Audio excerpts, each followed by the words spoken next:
Traditionally, all films begin with a title, which is maybe a little curious since the cinema is supposed to be a medium primarily of imagery.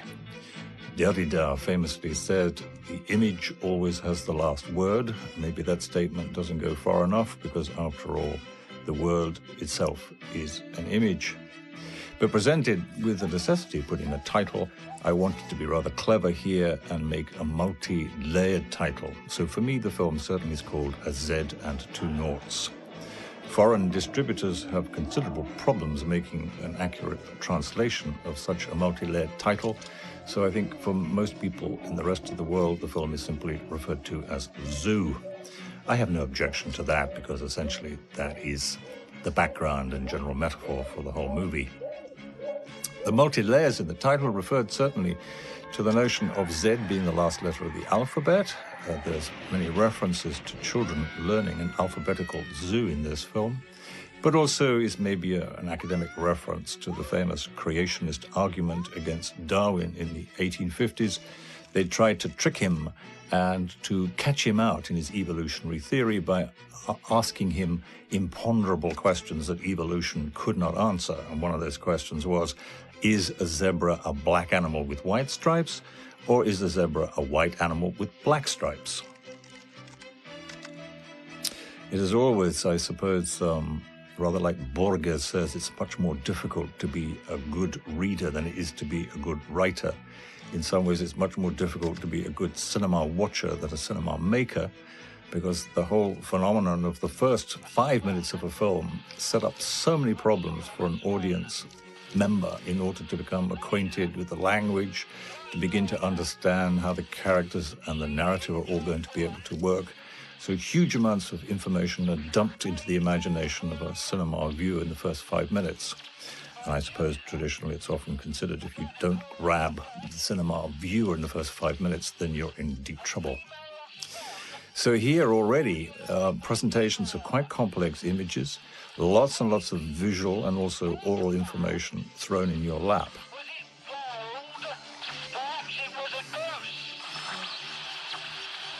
Already you can see that the language is about animal reference. We have complications of different media presentation. Already we're given newspaper cutaways where already it's quite difficult to read the text, but that in some senses is deliberate, since the presentation of the media is perhaps more important than its particular content at this time. But for those of people who can read the text here, they will see that there is also already a presentation of future films contained within those texts. I've always argued that maybe all the movies that I've made are really essentially one movie, not necessarily chronologically produced. And if I could sum that up by saying that often the germs and ashes of every movie I've ever made always exist in all the other movies. Here an elaborate setup making references, maybe a little unkindly, to the selling and retailing of petrol, a famous petroleum distributor using the tiger as its image for a presentation of their wares. I always remember their slogan was, you must put a tiger in your tank. So again, I'm using sort of upfront popular uses of advertising, and why not in association with perhaps more considerations of what could be described as high art here. And you can see in an image now presented in this surgery already using traditional painterly notions of what's called tenebrism, that's conditions of extreme artificial light in order to make a presentation. I'm very interested in late 17th century painting, so Caravaggio is in there, but also there are elements of my most admired Dutch painter, Johannes Vermeer.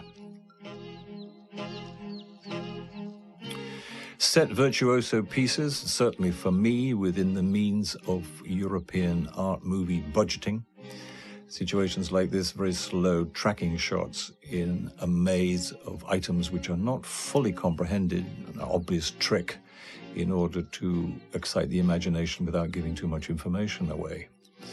And I suppose this general montage situation at the front is interesting primarily because it is putting forward the business, the organization, and hopefully the characterization of two major characters who are, in fact, the two O's of the title, Z and two Noughts. The two Noughts, these people, in a sense, because of their grief and circumstances, and maybe also because they're not necessarily very bright, do, in a sense, regard themselves as being of nothing, of nothingness, two Noughts. But also it refers to the initials of their Christian names, Oswald and Oliver.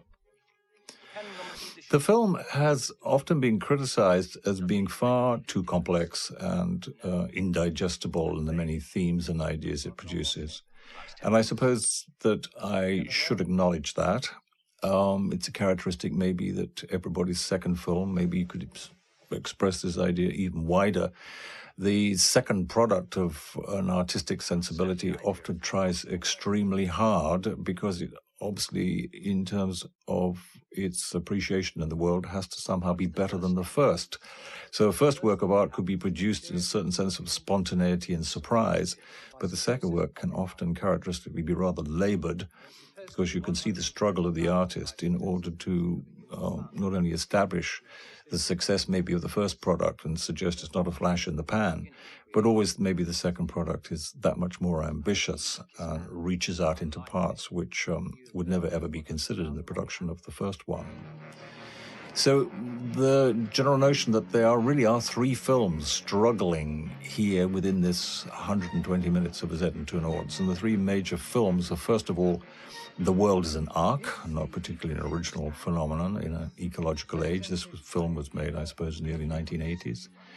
The World as an Ark, which is in danger of disappearing in the Great Flood, so to speak, in a metaphor. We are ruining the environment and all that's in it. The second big theme would be a question of an examination of light, light not only in terms of traditions of European painting, but also light in the cinema. And the third area involving these two young biologists, employees of a zoo unspecified, are in fact on a personal adventure of self-discovery. And obviously that's a classic way in which all works of literature and drama and cinema behave. But we are presented with a rather curious phenomenon that these are indeed, at the beginning of the film, realized to be two brothers. And as the film progresses, you realize they're not just simply two brothers, but they are twins, and not just twins, but Siamese twins, and not just Siamese twins, but Siamese twins that want to be reunited and joined together. A bizarre and surreal scenario, which deliberately is set up in order to make a presentation of how the whole film maybe should be approached. Self-evidently from these images, which is a brief run-through of evolutionary history in 8 stages, as animal behaviorists at the death of their wives in a dramatic crash we've seen already as part of the front montage, want to understand why on earth death was so unexpectedly produced out of the blue, so to speak, in order to kill their wives. I suppose we would always use our own personal knowledge and cultural baggage to understand the phenomenon which doesn't present a natural solution, and so they would use their knowledge of natural biology, of evolutionary sciences, to see if they can find a clue why this tragic event actually happened.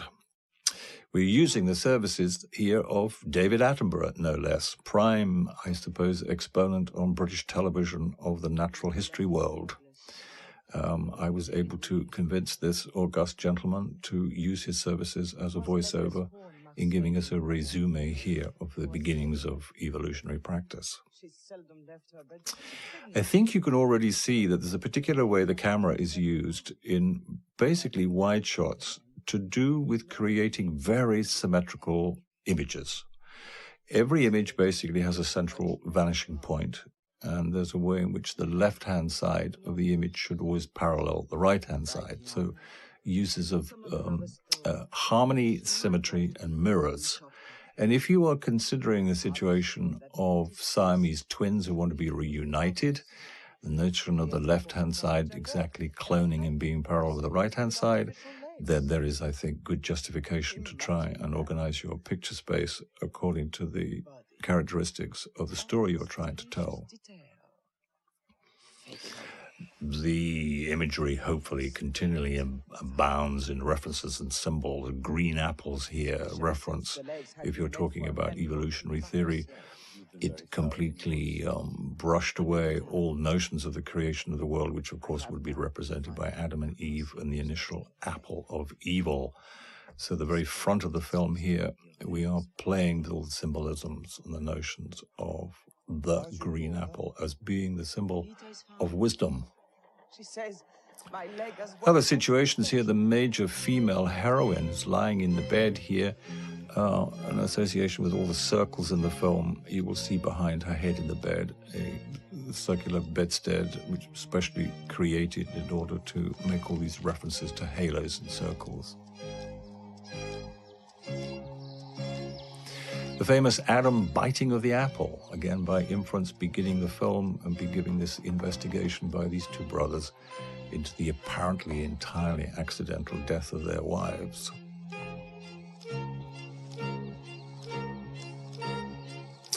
Their business, and I suppose there aren't that many films that actually deal in people working, you will notice whatever the subject matter, take for example famous films about Michelangelo, you rarely actually see him painting. Most films about people's occupations are really what they do out of work time.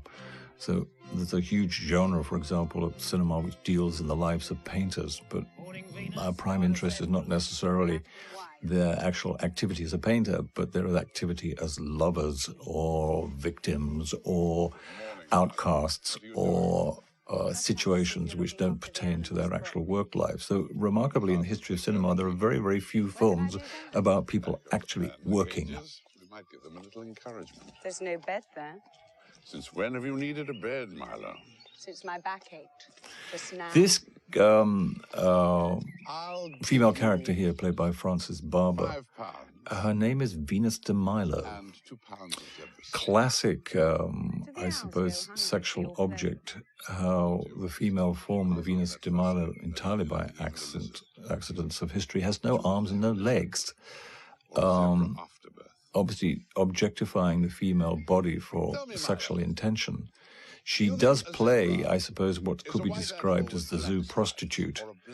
And inevitably, I suppose, if you make those connotations, there are elements of bestiality, not exactly a breakfast table conversation.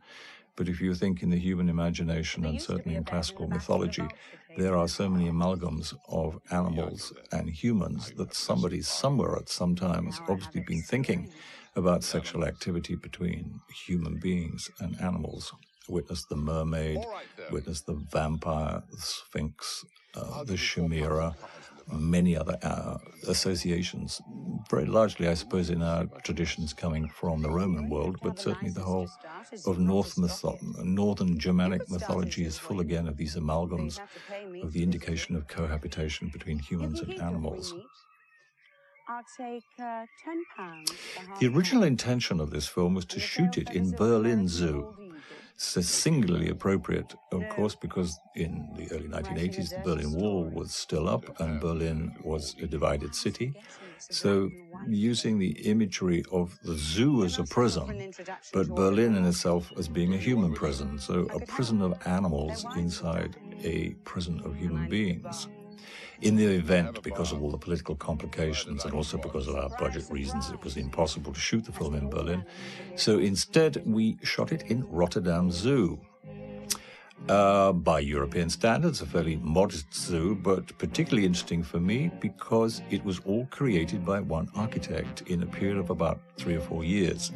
Most zoos are normally a collection of buildings which evolve over a long period of time, certainly to do with zoo finances and the availability of animals. But here was an extraordinary phenomenon of a zoo completely planned by a very interesting Dutch architect called Van Redenstein, who was working in about the 1910s, 1920s.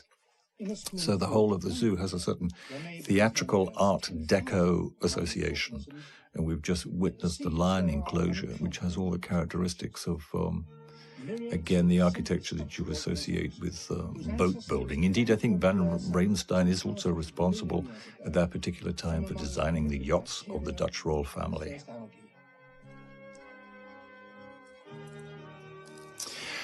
The cinematographer of this film, and it was our first collaboration, is Sacha Vierney, a brilliant cinematographer whose personal working history could certainly go back to the days of French cinema and Cocteau. I believe he was associated in a lowly position as a camera assistant on films like Testament d'Orphée, but since gained enormous reputation in his associated work with people like certainly Alain Resnais, a great cinematic hero of mine, but is also responsible, for example, for doing the cinematography of Buñuel's Belle de Jour. A man with such a long history and so many film credits behind him, there is nothing he does not know about light. And since, as can be seen a little later in this film, there are many references to me about the major exponent in Northern European questions of painted light, which of course would be Vermeer. There's an association of making comparisons of how painters light a scene and how cinematographers light a scene. And Sacha Vierney and myself actually put some time aside to deliberately and very self-consciously make a list of all the ways that you could light a scenario for a movie. The very obvious ones to do with natural light, we would light by dawn light, by light at sunset, by light top light of noon. Great differences in terms of color temperature and attitudes of contrast of shadows and so on. But also we would light by the moon, and with extremely long exposures on static shots, try our best to try and light with starlight. I have to say in the end that was a bit apocryphal, but we certainly made the attempt. And then the whole vocabulary of artificial lighting, which is now possible in terms of theatre and cinema lighting. So we would light very deliberately with classic theatre or cinema lights, and that nowadays is a huge vocabulary. But we would also light by the headlamps of a car, by the reflected light of television, by using neon. In terms, I suppose, of the old-fashioned classical ways of artificial light, going again back to notions of tenebrism and Caravaggio, we'd light by firelight, and by candlelight, and by oil lamps.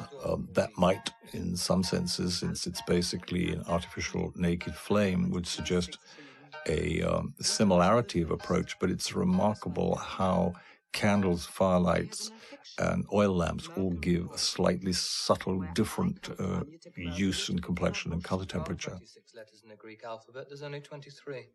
What's Oswald Deuce doing here? Watching an apple fade away. How original. A is for...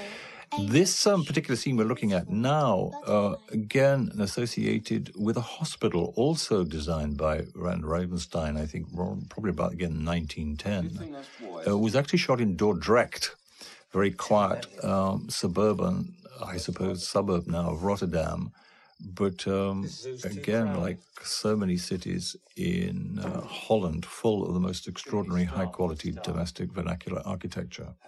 Better to do than watch me. You can imagine a situation like this. It wasn't the actors that created the problem, but the butterflies. We were forever recollecting the butterflies, putting them back. So a scene which is very short, actually, on the cinema screen, took probably most of a day to prepare. These, again, are in the hospital designed by Van Ravenstein, and you can see, again, the attempts to create perfect symmetry. The most important character, the female character, with a big shock of red hair to draw attention to the shape of her face, is exactly placed in the middle of the room. It's where I was born. It's called l'escargot. Tell me what happened. In detail. The whole metaphorical language of the film, which I suppose is notions of two mythologies, one highly discredited now and one still very much in vogue, would be the mythologies of Adam and Eve and the mythologies of Darwin evolutionary theory, created by that probably most significant book of all time, The Origin of Species, published in London in 1859. Darwin, for me, answers so many imponderable questions. Never ultimately, of course, the three major questions of where we come from, where are we going, and why, but then no philosophy and no religion has ever been able to answer those. But certainly to create mechanisms of evolutionary investigation that explain so much, how over such an enormous amount of time, the history of the Earth, the huge complexities of present life on Earth could conceivably be organized. The big imponderable questions, which seem now to be very much part of the history of biology and notions of the natural scientists, were very, very hot news at the time when Darwin was promulgating these very revolutionary theories. And some of that still, I suppose, that inability to make the imaginative jump to imagine that man is deeply insignificant and is only an accident of huge and complex chains of evolutionary activity, still for the human mind, I suppose, has not settled down. Even in certain central parts of America, even now, certain school organizations forbid the teaching of Darwin and still would wish very much, certainly in relationship, I suppose, between attitudes towards fundamentalism, not only Christian, to rely upon the old myths to explain the extraordinary mysteries of life. But again, I would suggest here that every time, every place, historically and geographically, we would need to have theories to understand human behavior and attitudes towards the natural history of life. So it actually is intimated here that, who knows, maybe in another 300 or 400 years, we might regard Darwin as being no more significant than Adam and Eve. But certainly, it is by far the most satisfactory way to understand the phenomenology of the world. So these sorts of thoughts underline the dialogue of the film and the presentation, again, going back to the central myth of these two brothers urgently trying to find a reason why on earth, so apparently serendipitously, the fates, if you wish, or circumstances beyond our imaginative control created the demise of the people they love most, who are their wives.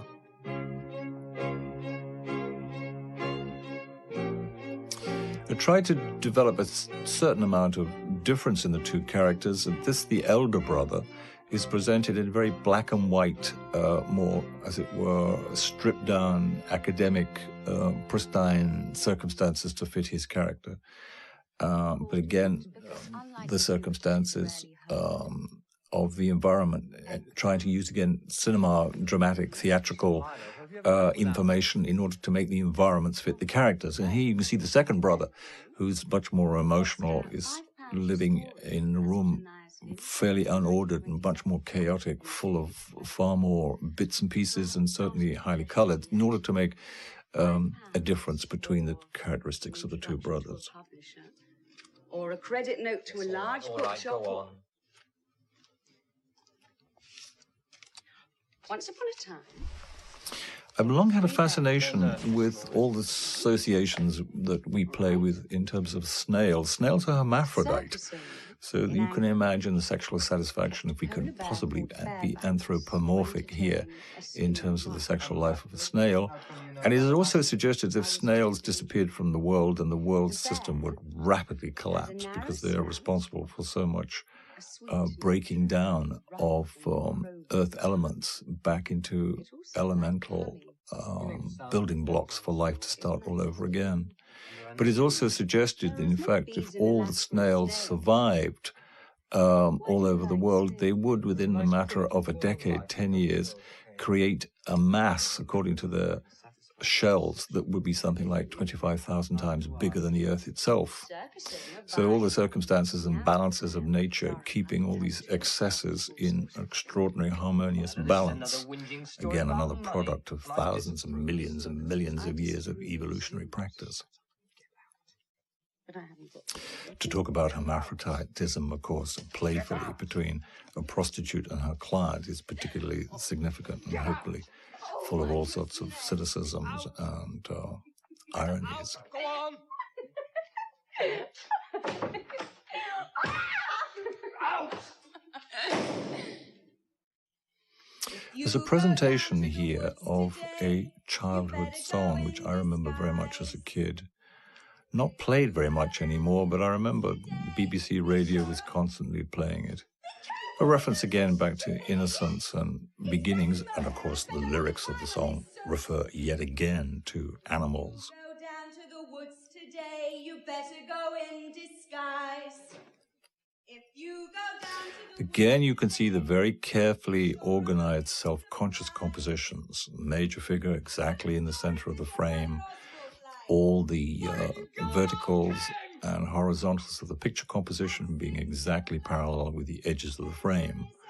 A great concern all the time to show about the artificiality of cinema presentation. I truly believe there cannot be a medium more artificial than cinema.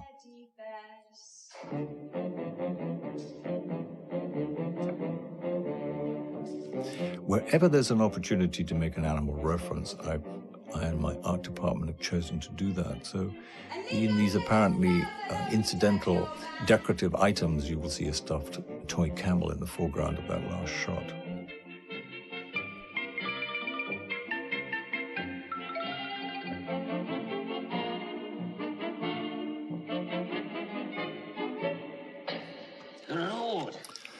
In the presentation then of the structure of the film, which is based upon 8 evolutionary cycles showing the ever-increasing complexity of life on Earth, we have already, in a sense, tackled the first area, which is associated with the apple. And here, I suppose, we come to the first animal reference. So the primitive circumstances of life on Earth would, of course, be created in the sea, and would have been invertebrate animals associated here with the shrimp.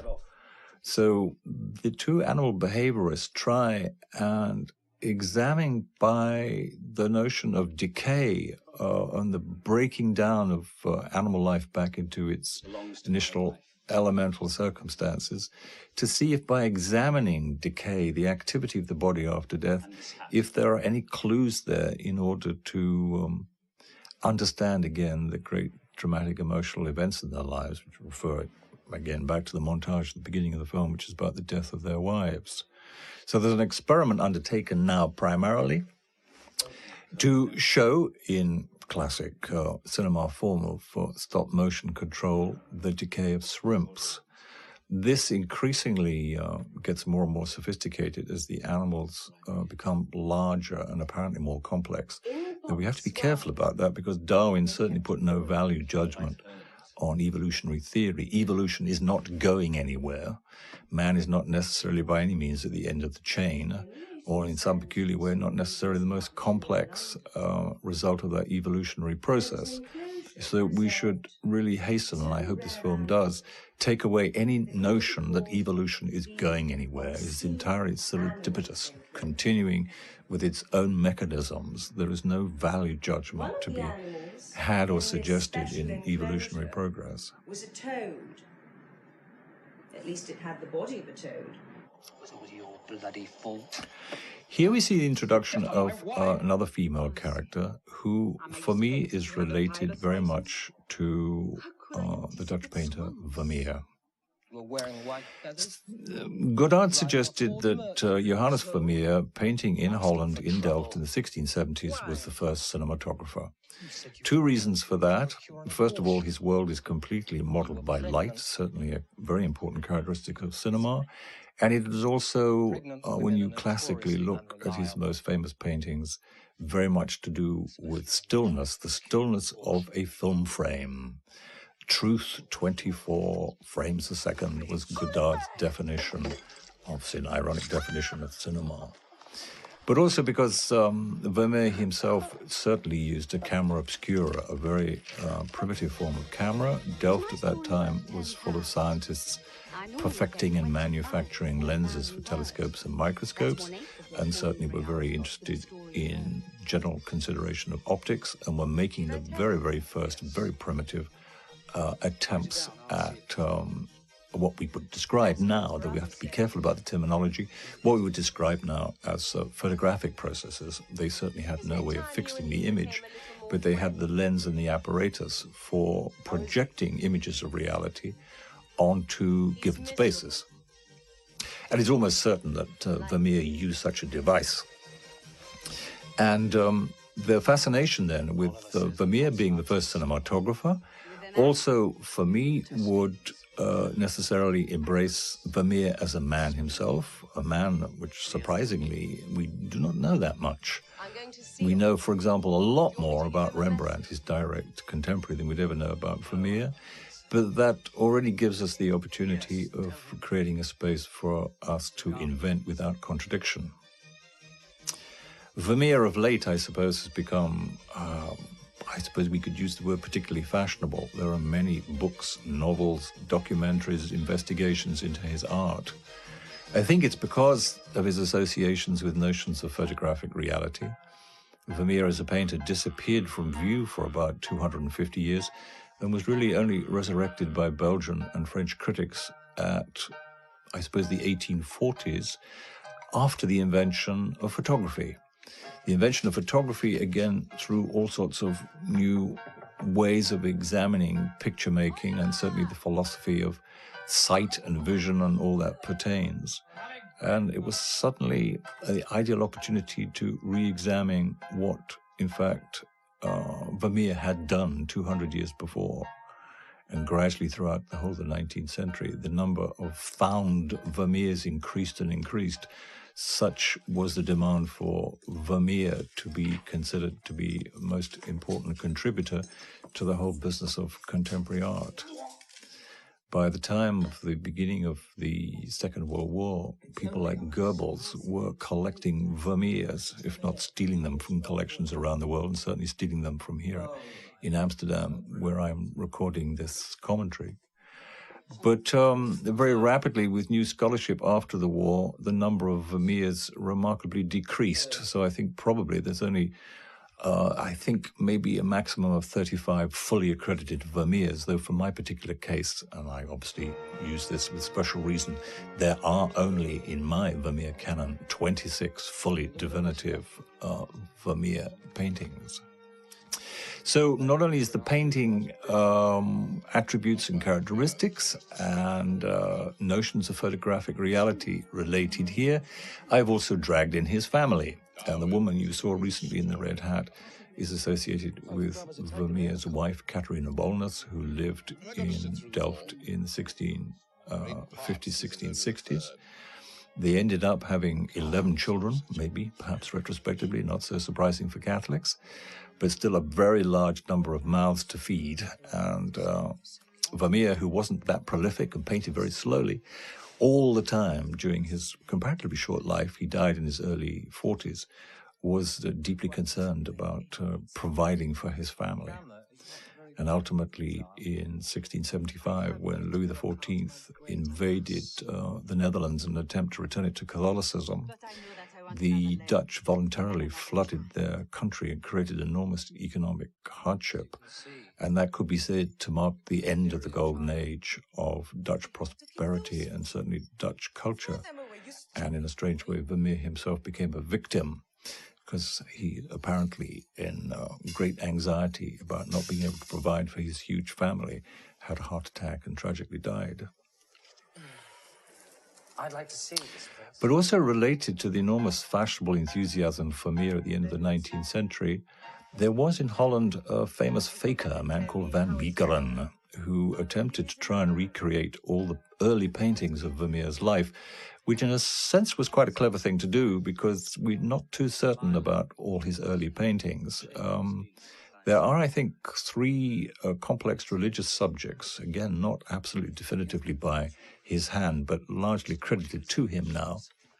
So it is presumed, certainly by Van Meegeren, that in the early part of his life, associated maybe with his conversion, because he was a Protestant, falling, one presumes, of the scenario is a bit fictitious, falling in love with his Catholic, extraordinary thing to do in this particular time, because the Dutch Republic was in its early stages in an enormous still religious conflict that Vermeer is supposed to have converted from Protestantism through love to marry Catalina Bolnus, who was a Catholic.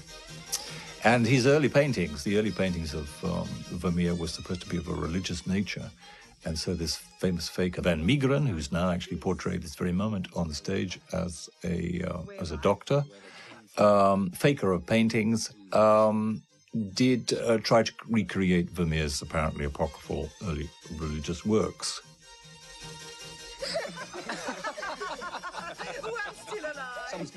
In the most famous collection of paintings in Rotterdam, the Boymans van Beuningen, they actually hang in the front entranceway, or used to. I remember it about 5 years ago, a famous Van Meegeren fake, if only to demonstrate their own guilt at being seduced into spending a lot of money to buy this most desirable painter's early works.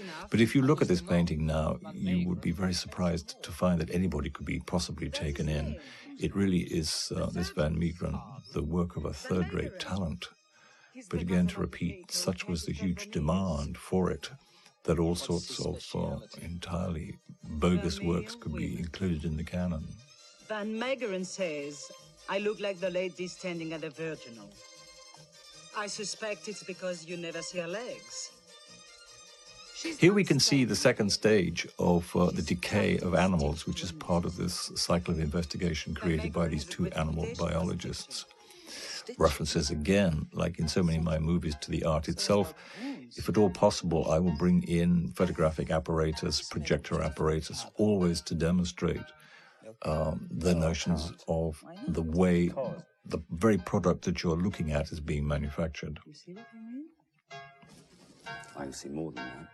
Oh, that. Well, that's pretty redundant now, isn't it? I mean, except to pee through.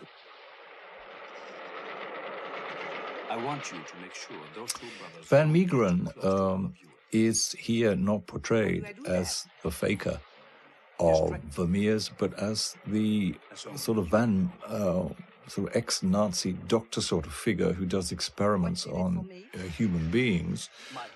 This, obviously, again, a very symmetrical, deliberately symmetrical shot, shows Catharina Bolnus in a big red hat, an image which is very famous from a Washington painting by Vermeer, which some people subsequently now think is a fake, because it would be impossible to create such an extraordinary color red in those days anyway, was an image where actually Van Meegeren, the faker, turned here into a fictional doctor, actually meets Vermeer's eventual wife, Catharina Bolnus. What difference does it make? Here again, repetition of the notions of symmetry, the central figure lit right in the center of a frame, using the architecture, real architecture again, of Van Ravenstein's hospital in Dordrecht, to accentuate the notions of harmony and balance at the central vanishing point, classical traditions of Western art. Where's Beta? She's with Oswald. Look, it was an accident. I always find it great difficulty in nighttime shoots for sheer practical matters, organizing crews, staying awake.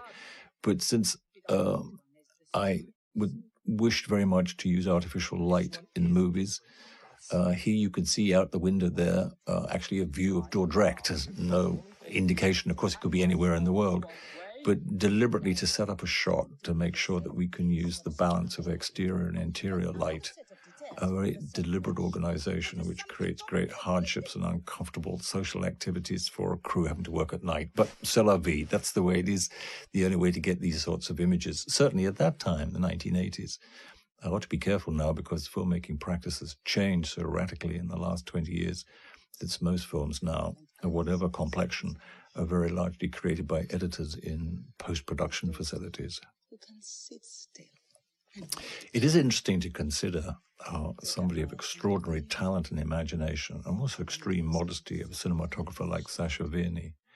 In a sense, I suppose the cinema in its great heyday, which would be the 40s, the 50s, and maybe the 60s, the cameraman was king, creating the imagery which exploited and excited the human imagination. But I don't think anybody could seriously disagree anymore that the king of cinema now has to be the editor. It is now possible with modern technology to change every single picture. You can change its color complexion, you can change its contrast values, you can recreate new aspect ratios, you can plunder and rate the imagery in a way which often would be deeply disconcerting to old classic cinematographers. But what it does do, it does create an incredibly complex way in which we can now manipulate imagery. I suppose we can now essentially all be painters. We can now all be Picassos. Whatever your complexion, a painter is totally in control of his world that he manufactures on canvas or wood or wherever else in ways which have been very familiar to a painter for 2,000 years. But it's only very recently in the way that we can now manipulate the so-called cinematic image, though we presumably have to change that adjective cinematic into something which is more fully descriptive of what we're doing now. But the ability then of painters to manipulate their world is now safely in the hands of the moving picture editor. I was trained initially as a painter, but when I left art school and began to be passionately interested in certainly the manufacture of cinema, I'd always thought it was necessary to fully understand what I was talking about to actually join the film industry and develop my own crafts that I can, as it were, see it from within. I had ambitions to be a film director then, but that seemed to be a totally an impossible elitist ambition, which I would never attain. So I began very humbly to work in the cutting rooms of London and gradually worked my way up to become an editor. So I spent about 10 years of my early career editing other people's films, which was an extraordinary educative process for me. And one would learn enormously by actually practically trying, in a sense, to make coherence out of other people's pictures. And retrospectively, of course, though I didn't particularly realize at the time, to have spent 10 years editing huge amounts of materials of all sorts of different complexions put me in a very, very good position later to be able to be very much in control of editing the images that I did eventually make as a film director. And in some ways, I suppose my interest in classicism and organizing materials, on one level, I would regard myself as no more than a clerk. But then on the other hand, probably as a very good clerk, because the whole process of learning how to edit is in some ways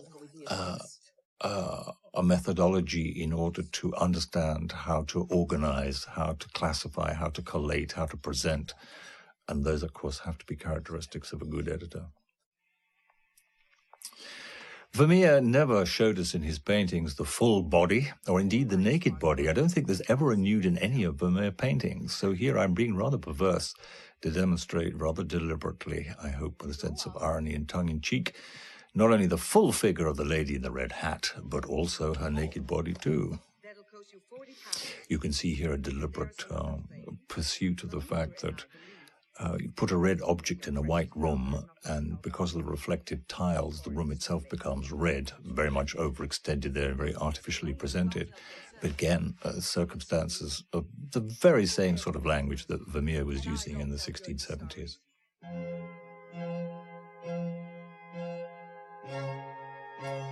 Here again, another self-reflexive image. Not only have we seen cameras and projectors, but now we see television sets. Again, continual suggestion that all we're doing here is manufacturing artificial pictures.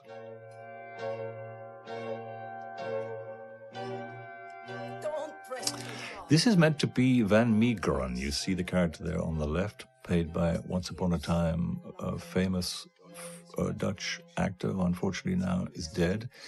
We're making a presentation of his studio, and again, if you have, if you scrutinize the paintings on the wall, you will see that they are all the paintings of Vermeer.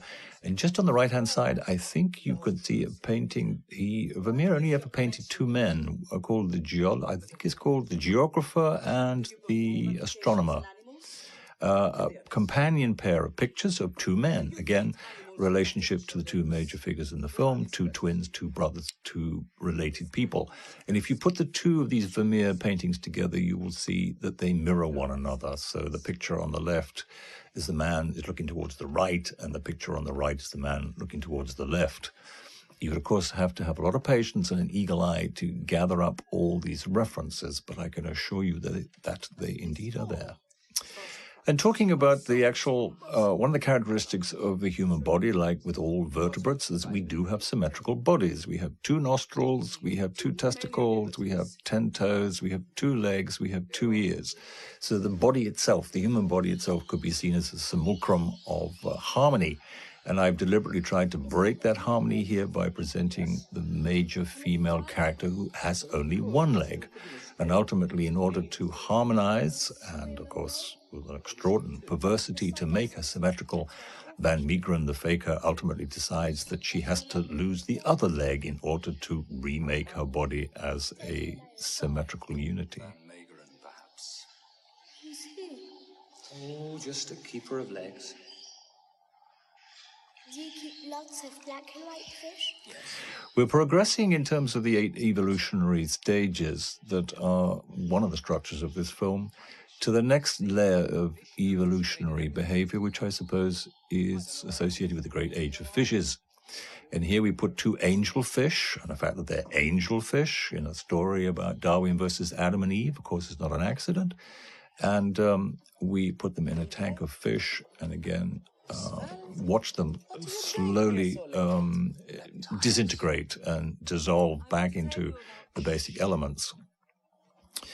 You can imagine the circumstances of photographing all this decaying animal matter, and as the film progresses, you will see it becomes more and more complex. I remember seeing an early English natural history clip on British television, and British television, I suppose, were pioneers in natural history films and produced some of the very, very best natural history footage ever filmed. That tradition, of course, continues, but it's now, of course, taken on by many other natural history units all over the world. The circumstances that we needed to do, we employed a natural history photographer who built himself a little shed with various apparatus in it, in a field a long way from his house, because the decay of animals, of course, would be deeply obnoxious to anybody who came too close. And ultimately, as the film progresses, you see we end our system of filming the decay of animals by decaying the actual body of a real zebra. I will explain the circumstances of that a bit later. But in terms of the fish, I think there was a stop-motion camera which was photographed on these 2 angelfish inside an aquarium for probably about 3 weeks, since with all the animal life in the water, the decay of the angelfish was comparatively quick. But since you would need blowflies to create the decay for a zebra, the actual stop-motion activity of filming the decay of the zebra probably took about 6 months. No, we haven't. The dialogues continue here, the examination of the relationships between the characters, but you can see all the time this insistence on symmetry again. Left-hand side of the image exactly paralleling the right-hand side. The shallow spaces, again, are related to insides and outsides, and these particular images were indeed manufactured in night shoots, something which could very easily, of course, have now been done in a studio, or even more easily done in post-production. Saddle was covered in snails, licking up your sweat. There's a reference all the time to this particular Garden of Eden, again going back to notions of the mythology of Adam and Eve, which I've called arc-en-ciel, the French for rainbow. And the rainbow again being significant in terms of Genesis because it represents God's promise never to flood the world again, but also the Garden of Eden as being the place that we all want to escape to. Everybody's idea of a paradise or a Garden of Eden, of course, necessarily will be different according to our ambitions and cultural baggage, but I'm sure it is the center of every religion and every fundamental belief to escape to some haven where we will feel secure and safe, and we will have total and absolute peace of mind, which, of course, is exemplum of the whole notions of a Christian heaven, of course, associated with so much other mythological relationships going back, of course, to the Jewish Old Testament. But even if you are the most extreme atheist, of which I would confess that I was, still notions of paradise as an analogy for a place of safety and security and peace of mind are still very, very valid images. Michael Nyman wrote the music for this film. We had made several shorter films before this together. I suppose there are 40 films on my filmographic list before the manufacture of this film. But Michael and I had often wished to see if we could find an ideal relationship between filmmaker and composer, because traditionally the role of a composer in cinema is often a secondary or even tertiary role, so that the potentiality of a composer to create what he does best is often used for me in a very deeply debased way. But there's a very famous film by Prokofiev and Eisenstein, Alexander Nevsky, made in the 1930s, where both composer and filmmaker got together to discuss structures and a true collaboration between music and image, probably never really sort of followed through ever since in the history of cinema making. It's tradition basically because of the way we make films that the picture takes primacy, though of course for me I would even suggest that that's full of contradictions, since most images are created essentially as forms of illustrated text. But that argument aside, so that what happens quite late in the process of making a film is that the cutting copy is probably almost ready before the music is even considered. And it's often a question of a producer or a director or somebody associated with the background manufacturer of a film to pick up a telephone and employ a man or indeed a woman who not so much composes music but simply makes music. So that composers have to manufacture 2.5 minutes of sadness, 3.5 seconds of surprise, and so on, which of course is no way in which to organize satisfactory musical characteristics. But Michael Nyman and myself, certainly in the manufacture of this film, spent a lot of time before one single frame of film was exposed in the camera to discuss and organize and talk about musical structures. Vermeer's most famous painting is simply called The Art of Painting, which could have been a self-advertisement for his own studio. And we have pastiched that painting. The man in the foreground, Van Meegeren, again playing with notions of Vermeer fakery, is in fact probably the only known portrait, albeit from behind, of Vermeer himself. And you noticed he's wearing a black and white striped jacket, exact pastiche of what he wears in the original painting. And that refers again, of course, back to our notion of the zebra. You will find later that Van Meegeren himself wants to create his own particular zoo, and he's fascinated in black and white animals. So he will eventually manufacture a zoo which only contains black and white animals. We've moved on in the evolutionary cycle, so we dealt primarily with primitive shellfish invertebrates in the early evolutionary seas. Then we moved on to fish, and now in terms of our third structure, we have moved on to reptiles, the evolutionary development of fish. I'm talking here very, very simplistically, but when finally fish came up on land and lost their underwater breathing apparatus characteristics and all the other evolutionary, very slow developments that made a colonization of the land possible. The crocodile itself, which we've just seen images, and here we are in the crocodile house in Rotterdam Zoo, still exists today. So it is an extremely, in evolutionary terms, extremely ancient animal, deliberately chosen for that sense of longevity. And also, of course, traditionally, the crocodile is an extremely dangerous and unpredictable animal. And the circumstances of the plotting here are to find purchase, probably for illegal reasons, and here comes a guardian, a minor guardian of the zoo, and they're about to negotiate a deal to see if they can buy a crocodile illegally in order to kill it and film its decay. The character actually playing this zoo custodian is a famous English comedian who never before, and I don't think after, it ever had such a role. And I was accused of all sorts of sensationalism in associating myself with this actor who had a very bad reputation on English television for what is described in England as blue humour, extremely risque, dangerous double sexual entendres. It was considered to be extreme case of deliberately using vulgarity in a film of high art. But I always think that's a heady mix. One should avoid the excesses of pomposity and academic overkill and the continual reproduction of what is so-called, and this we must be very careful about, notions of high culture. And I think high culture is always deeply invigorated by what could be described as low culture.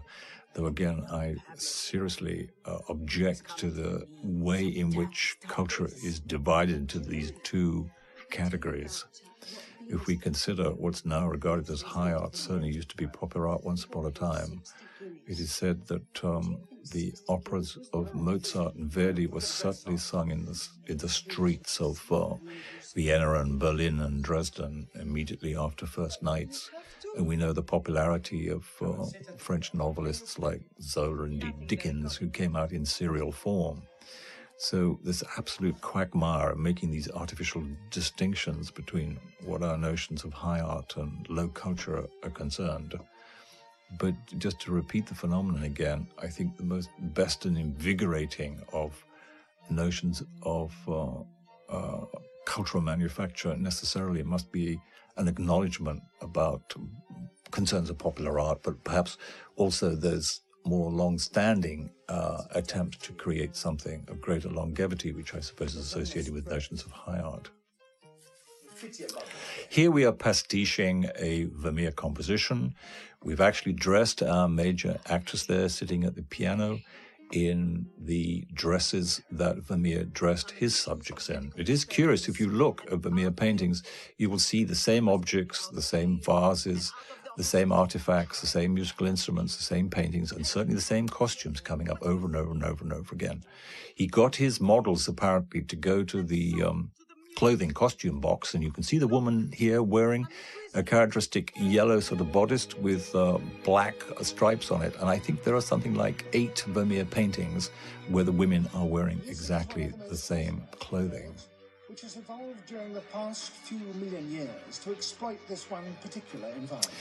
Again, the voice of David Attenborough illustrating yet again another evolutionary cycle. It is said that the dinosaurs never ever disappeared 75 million years ago, but their ancestors rather appropriately have all turned into birds. And certainly if you strip the feathers off a bird, you will see a very reptilian body which is related to all those years and years of dinosaur evolution. So we're now then into this next stage of evolution represented by the great age of birds. And in a minute, these two brothers imaginatively will try to find a bird in order to put it in front of a camera and watch it slow decay. And we will end up, as we will see in a minute, not with flamingos, but with a swan. Does Alba really know what she's got here? I'm sure of it. All the shots in this film were filmed in Holland. It's extremely difficult to find wilderness, and here we're in one of the Queen's parks, somewhere between Amsterdam and Haarlem, if my memory serves me right. We had to be very careful because practically anywhere in Holland you can always hear the sound of traffic, but at least the images show here a certain Sylvan Arcadia, related again to this imaginary paradise, which I've called in this film the arc-en-ciel, the French for rainbow. Going back again to the notion of snails as being the prime method in which dead animal life is reduced back to its basic elements.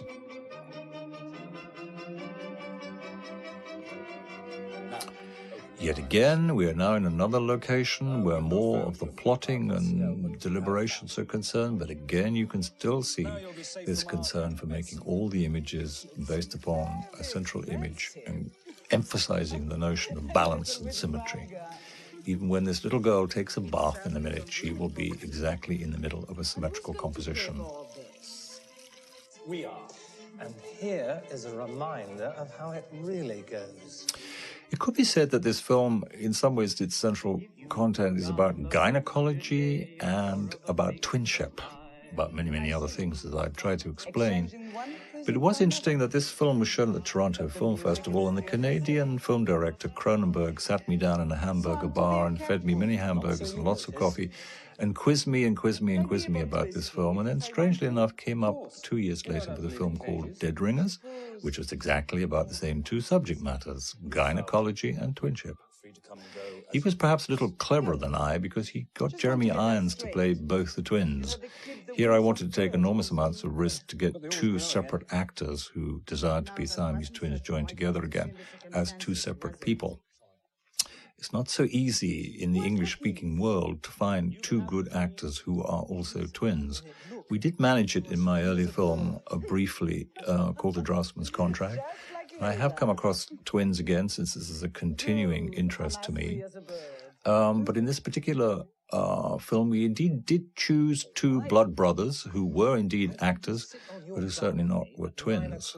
So one of our concerns here, the art department, the costume department, the makeup department helped us, was gradually, as the film progressed, to try and get these two actors to look more and more and more alike.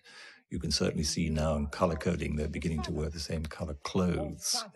It's a question of one's dark hair has to be made associative with the other man's fair hair, but you will see as the film progressed, the makeup department did their best to try and make these two actors look exactly alike.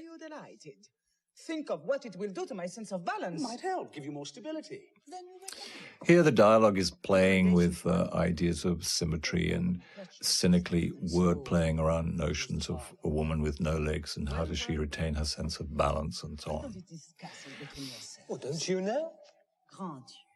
Does an animal behaviorist need to ask such One of the characteristics of Vermeer painting, and indeed of genre painting of this particular period, was the notion of domestic interiors, which are pierced by windows and doors, whereby you could see forever backwards and backwards and backwards. There are some extraordinary paintings here in the Rijksmuseum about interiors, where the dark interiors, and remember, Dutch houses of that period were quite dark because they had no windows to the left or to the right since they faced onto canals, so all their windows were, in a sense, forward and backwards. But all sorts of subtle ways were utilized in order to try and get light into these dark interiors. And these are certainly exemplified by the paintings of De Hoek and Vermeer and De Witt and all those other people who were painting in the middle of the 17th century. And we tried to reproduce that fact here. Sacha Vierney and I, the cinematographer, and I continually referred to this as our Dutch genre compositions. And we invented lighting systems which retreated back through the picture frame in a sort of A, B, A, B, A, B fashion. So A was light, B was dark, A was light, B was dark. And you can see it happening again here. Light in the foreground, dark in the middle ground, light in the background again. And again, this obsession still with notions of vanishing points, obsession, symmetry in a film about twinship. Sure. I think we're all fascinated about the notion of twins. There are theories, admittedly a bit apocryphal, that we are all essentially conceived and spend our early life as twins, but most of the second partner in the twinship dies in the womb. Very few, in relative terms, people, in fact, of course, in terms of world population, are twins.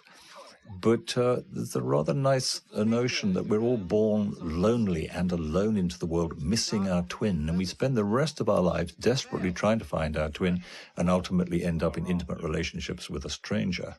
No full compensation from what we lost in the womb. But that could be described as a sort of situation which explains so many attitudes about the notion of the isolated individual and the search we have constantly to find companionship. Flamingos never experience a temperature lower than 5 degrees centigrade. We were very lucky in this film of being able to utilize all the facilities and the sympathy and empathy of Rotterdam Zoo. They lent us their animals. We were allowed to take animals from the zoo out into the streets of Rotterdam, where we filmed them deliberately. Here's an example. We were allowed to take some flamingos and put them in association with a fountain in the suburbs of Rotterdam here. In a minute, even more dramatically, they actually allowed us to borrow a rhinoceros, and which allowed to wander around the streets of Rotterdam in a very surreal fashion. These shots again using the zoo laboratories, of course recreated in a studio, again based on symmetry. Even the panning shots are following a true line right down the center of the picture in order to make a demonstration here of the photographic processes of filming the death of a crocodile. I talked a little earlier about some of the original ideas in association with natural history filming in Britain. And many, many years ago, I did see a short piece of film that showed the decay of a rat, obviously laboratory animal. But it was very interesting, and I think the people who took the photography themselves were surprised that the maggots from the flies that were introduced into the aquarium where the rat was decaying actually moved around in unison. So if you make the analogy, they were like a huge herd of elephants all browsing very closely together. So the maggots did not individually depart to different parts of the dead corpse, but all act in unison. Something one would never have been able to find out by actual observation without using camera time tricks.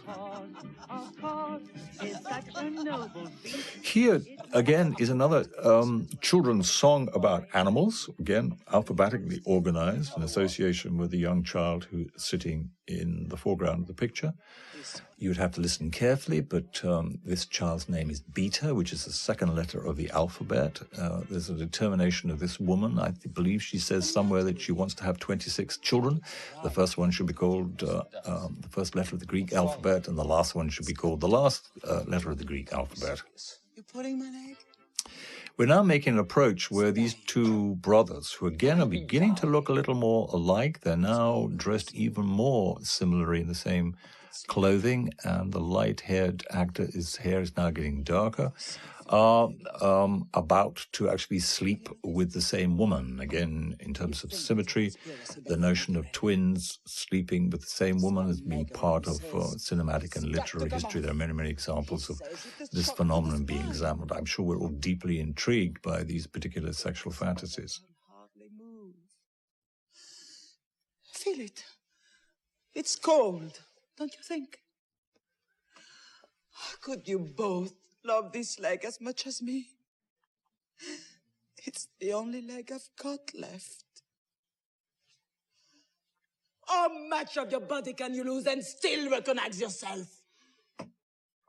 I have subsequently written a script called The Man Who Met Himself, a continuation of this phenomenon of twins. I suppose for both nefarious but also positive reasons, twins have been the center of all sorts of medical and genetical study in the 20th century. Those are extraordinary characteristics, how twins could be separated at birth and reared in completely different environments in different parts of the world, but still, when they would possibly by chance meet again as adults, would find that they had exactly the same characteristics. They both married women who had the same name, who still painted their front doors the same color, who still had dogs they'd still christened by the same name. Very strange, mysterious, paralleling their lives, even though completely separated, which produces all sorts of curious arguments about the power of nature over nurture. And of course, as we begin now, at the beginning of the 21st century, to make examinations of the whole genetical DNA structuring, we find so much human behavior is predicated by genetical origins. Somehow some of these mysteries become less and less mysterious. They didn't know. They knew we were brothers, but they were never told that we were twins. Well, no. There's the dialogue which takes the narrative that much further. Finally, the twins acknowledge that they were indeed Siamese and begin to imagine the associations that to be complete, that they have to be joined again. The inference was that, I suppose, like in all classic Siamese twin situations, and of course highly reputable, there's an attempt to separate the Siamese twins, if indeed that is possible. But here they in order to create their completeness in their investigation of their particular grief, are beginning to consider the possibilities of being reunited. Goodbye, leg. Just to emphasize these notions again of mirrors, you will see in the bedhead behind the actress's hair is a mirror which again reflects, if we could possibly blow the picture up, what the scene we're actually seeing now. So it's rather like that famous painting by Van Eyck that the painter himself, and I suppose for those reasons we could say the filmmaker himself, can actually be seen in that mirror in the back of the bedhead.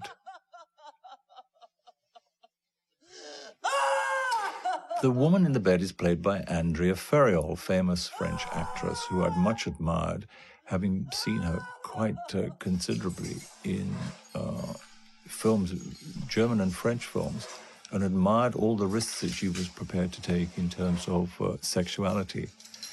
And indeed, presenting an actress with the possibility of playing a woman without any legs, or a woman who indeed has only one leg at the beginning of the film, but finds herself having no legs at all at the end of the film, obviously produces all sorts of emotional and interesting challenges, which Andrea Ferriol was only too happy and eager to envisage.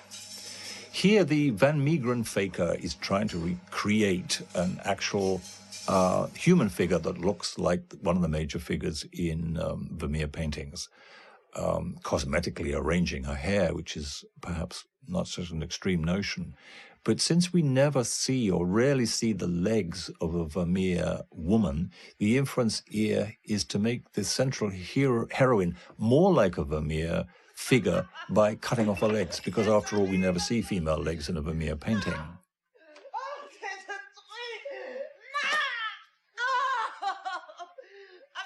Here again, you can see Sasha Vinney's beautiful lightning. There's a thunderstorm outside, but again, the insides and the outsides beautifully matched to create an exciting image.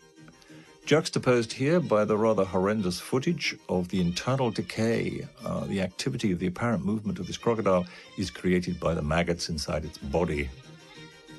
There's also another reference here. One of the early organizers of cinema space was Edward Muybridge, who filmed all manner of animal activity at the end of the 19th century, the beginning of the 20th century. And he always photographed his animals, and indeed he also made a huge encyclopedia of human movement on a squared grid, and we've deliberately quoted that squared grid in the images you've just seen of the decay of the crocodile. What are you watching? It's a convalescence present to celebrate your return to the Zoo Hotel. Here we have, again, kind permission of Rotterdam Zoo, a rhinoceros wandering around one of the fountains in one of the major squares in Rotterdam. And again, in reference to that advertising use of animals with Esso petrol at the beginning of the film, you will see here an image of a tobacco much smoked in Holland, advertised by a lion. They bring Andrea Ferriol, the now legless, completely legless woman, to the window to watch the rhinoceros outside in the streets. Take me back to bed. Come and join me.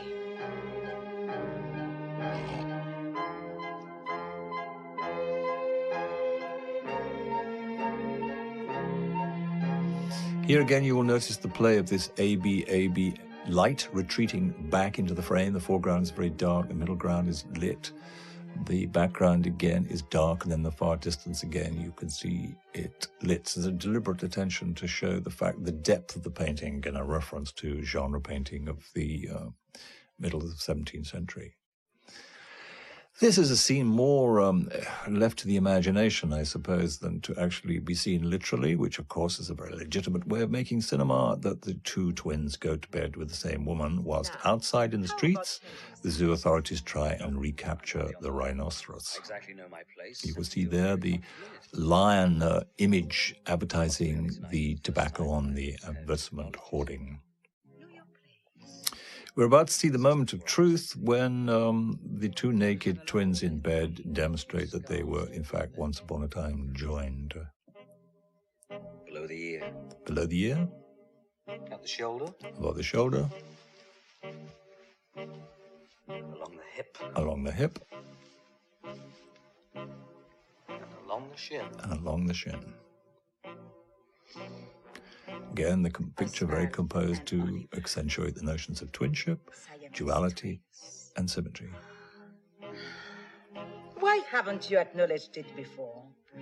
Eternal advice? Say nothing and nobody will ever know. But it's something special to shout about, isn't it? Was it? Freaks and rarities used to be kept in circuses. Now we're all civilized, they're kept in zoos. Our mother didn't like the idea of us being a rare species. You can see here the bodies are completely naked. The hair coloring is beginning to come closer and closer to indicate the total cloning of one body. I always remember the manufacture of these shots here at nighttime or at the magic hour in Rotterdam as being very memorable. The ability again of the cinematographer to unite artificial light and daylight. And he's managed here in quite modest suburban streets in Rotterdam to be able to make extremely beautiful images which are very self-consciously lit. You have no right. This is the beginning then of the next evolutionary cycle, which is related to mammals, developing from the notion of invertebrates in the sea to fish, and then to reptiles, and then to birds, and now to mammals. And the mammals is represented, of course, by a black and white animal, which is Dalmatian dog, which was just discovered there on a zebra crossing. Another reference again to all this playing with imagery and sound in association with the mythologies of the film.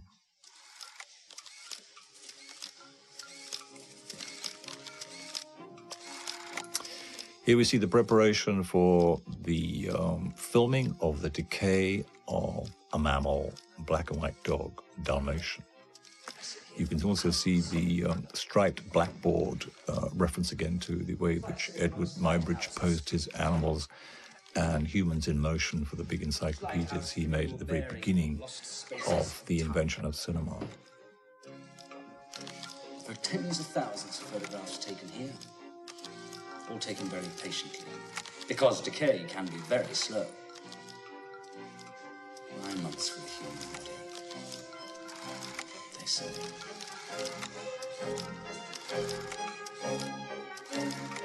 This particular piece of music here became a great favorite of mine, and played with different instruments and at different speeds. It continually crops up in the films that Michael Nyman and myself made over a period of about 10 years. I was closely associated with the Rotterdam Film Festival, which used to be run by a man called Hubert Bols, who really created the most invigorating European film festival, who indeed I suppose I ought to be particularly grateful to, because he introduced my films for the first time to European audiences, and really, I suppose, set off my career in Holland. And unfortunately, he died several years ago, and we made a homage film to the death of Hubert Bols, and this was one of his favorite pieces of music, and we used it on the soundtrack. But it's since appeared again in other films, again, with a reference to Z and Two Noughts, in films like Prospero's books, which were made in the early 1990s. Can you think of a better word?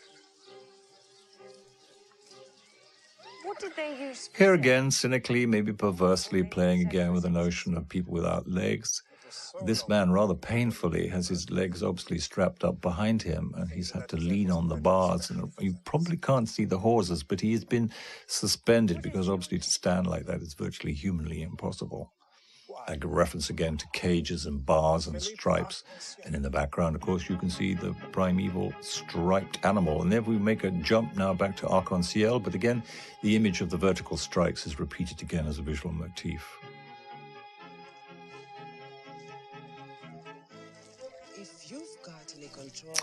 One of my favorite film directors, Raul Rios, made some films in Holland, and the requirements of the script that he was working on insisted on mountains. And we know the notion of mountains and Holland just do not at all fit together, but you might notice there in the background an artificial mountain created by the capability Brown of Holland working at those days, an artificial hill, obviously built by man labor, and on the top you can see a gazebo. So the mountain was created as a viewing point in grand gardens devised for the Dutch royal family in the late 17th century. I want you to be there when I deliver. It might cure you with your obsession with decay. So all our protagonists have finally begun to arrive then at the haven of Arc-en-Ciel, their version of the Garden of Eden. Before the gradual denouement of the film, in evolutionary terms, of course, we've reached mammals, and there's only one more stage to go, I suppose, because after mammals, one would have to consider man himself. Meanwhile, the zoo prostitute is teaching the young girl an alphabetical resume of the zoo's animals. Here's the decay of the swan. Again, you can see its artificial movement created by the maggots within the body.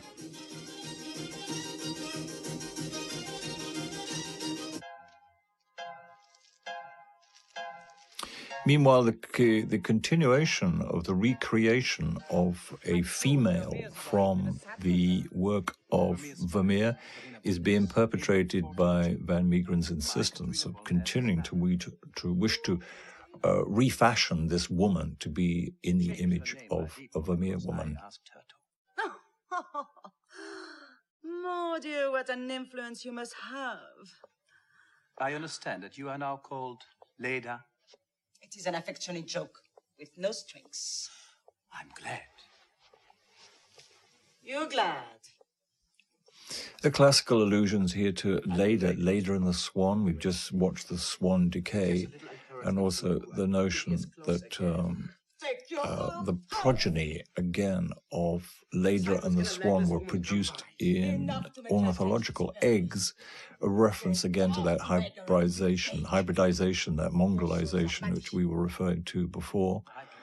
The, again, delicate subject matter about cohabitation of animals and humans. Certainly don't know how to make an appeal, even on the poorest level. A use of mirrors here again to continue to make self-conscious references to ideas of symmetry, mirror imaging. Barren or not. And the present, of course, Van Meegeren would have to give a fake Vermeer to his major actress. There would be nothing more significant in actually using the imagery to be presented to the woman who he himself wanted to create as a Vermeer image. It's yours for £25. We want you to make us a suit. I know plenty of measuring inside left. God, Milo, you've got a one-track... The inference here again, you can see the two brothers now are almost identically dressed in their wish and desire to become more and more cloned, more and more unified. And they're now making an approach to the zoo prostitute, who actually is also a seamstress, to indeed dress them in a single suit. And you will see the efforts of that usage in a minute. All right. I'll strike a bargain with you. You get me a story published, and I'll make the underwear to go with the suit. This extraordinarily beautiful lit sequence we manufactured the big letters ZOO actually in neon glass and placed them within the zoo. They were on wheels so we could manipulate them and move them around.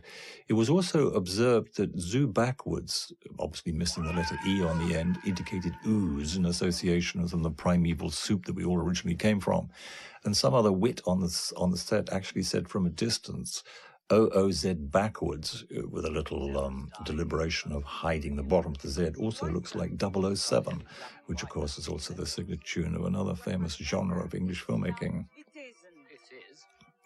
In continuation of finding as many different ways we could, either using real light, that's to say God's light, and also artificial light, we continued our vocabulary to suggest, would it be possible, in fact, to light a scene using a rainbow?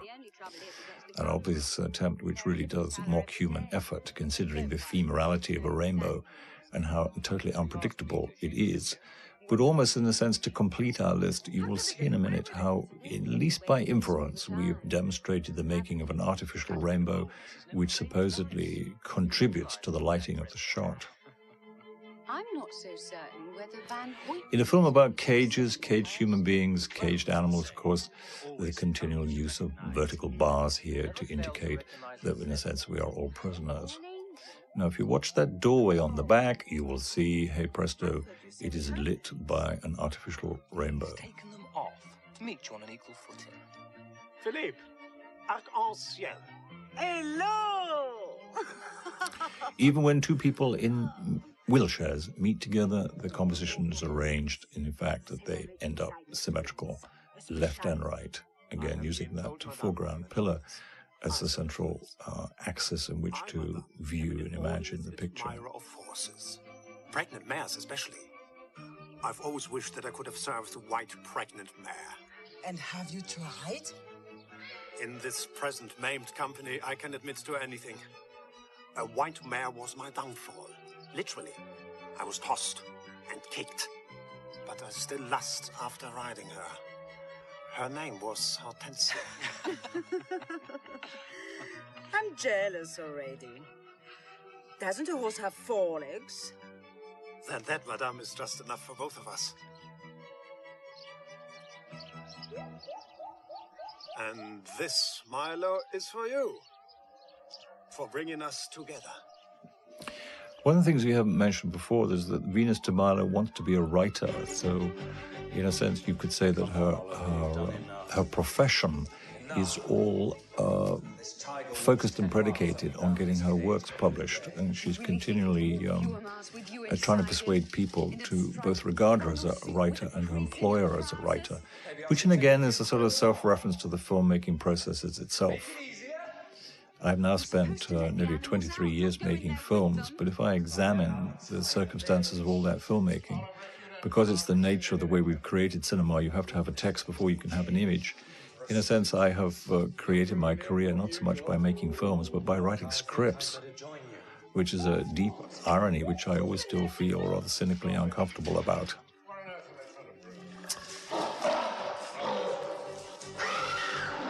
Here you see the two Vermeer paintings we were talking about, called The Astronomer and I believe The Geologist, and you can see their nature of symmetry. And here we have the two brothers, Oswald and Oliver, trying again to make an association both with the painting, but also with the way you notice the way they sit, the way they cross their arms, the way they hold their hands, deliberation to become one person. And of course, they have now approached this Van Meegeren figure, the doctor with suspect credentials, and are making a proposition to him that he should try and attempt to rejoin them. An actual phenomenon, of course, which mind boggles in terms of real medical history, because one would be deeply intrigued of how on earth could they be joined together again. But this, of course, is a film and it's not reality, and we can play with such fantasies quite safely. You leave that animal alone, matron. Dear me. What do you think I am? Most of the interiors of Vermeer paintings always have these flag checkered floors. And again, we've reproduced them here. And it's always an extraordinary thing. If you look very closely at the checkered floors in a Vermeer painting, they're always curiously painted very cavalierly, as though he wasn't really very interested. He would get the perspective right, but the actual marbling, because they would always be created either artificially or really in marble, is done in a very sort of superficial way. It's for a painter who's so keen and meticulous about getting everything right, I've always been surprised. So if you ever get an attempt to look at a Vermeer painting again, examine the curious, cursory way that Vermeer paints floors. Do you envisage taking your photographic experiment to completion? Again, the same notions of the AB light is operating here, taken as a quotation from Dutch painting of the Golden Age. Foreground is light and the middle ground is dark, and then we repeat the thing forever, going deeper and deeper back into the picture space. But how the basic composition again reflects, all the verticals reflect the verticals of the frame, the horizontals inside the composition deeply reflect the horizontals of the frame. This is one of the big, I suppose, lessons we've all learned in the 20th century, to actually acknowledge the picture space so that the content should intimately relate to the way in which it's presented. This is illusionary cinema, of course. We're creating an artificial space that you look into as though you're looking through a door or looking through a window. Or I suppose the prime consideration of 20th century painting has told us to look at the surface of things, and I try very hard in this vocabulary to encourage you to look at the two-dimensionality as well as the three-dimensionality. We're now approaching towards the end of the film, and of course our subject in evolutionary terms now are primates, which will ultimately develop and evolve into men. So the natural history footage again, with voiceover by David Attenborough, is now, I suppose, as we would see it from the 21st century, at the present state of the evolutionary cycle. Here are the twins now, almost identically dressed, attempts by the makeup department to try and make them look physiologically more and more alike. We've dyed their eyebrows, we've blackened their hair, we've given them a little lipstick in order to try and find a way to make more and more possibilities for you, the audience, imagining indeed that they are clones. Especially Givre's zebra. You know, the one with the soft eyes and the sharp hooves. Again, references back to the sheer manufacture of moving image. We have a television set portraying the David Attenborough film right in exactly the center of the frame, showing again the layers of representation associated with a very self-conscious moving picture imagery. For one female zebra. Killed, no doubt, in a corner.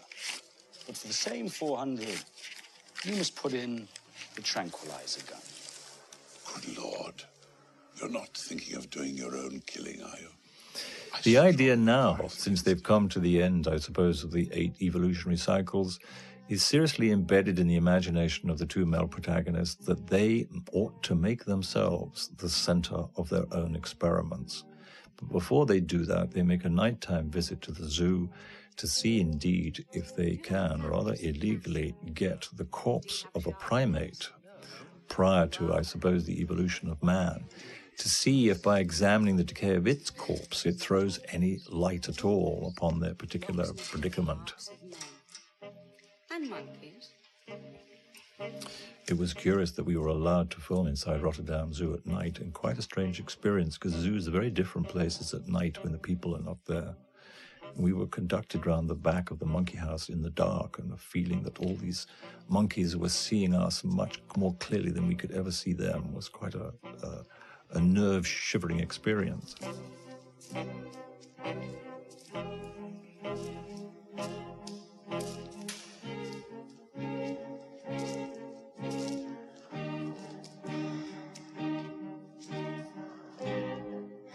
Going back to the Sasha Vierney list of different ways to light a scene, very self-consciously here, and of course it's used repeatedly in the history of cinema, we were endeavoring to throw attention on the fact of the use of simply handheld torches.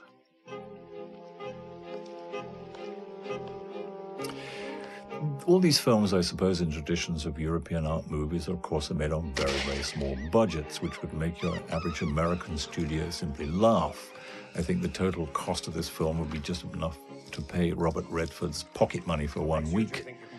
But there is a way with an imaginative producer and an enormous amount of interest and fascination by all the members of the crew that we can make that money stretch an incredibly long way.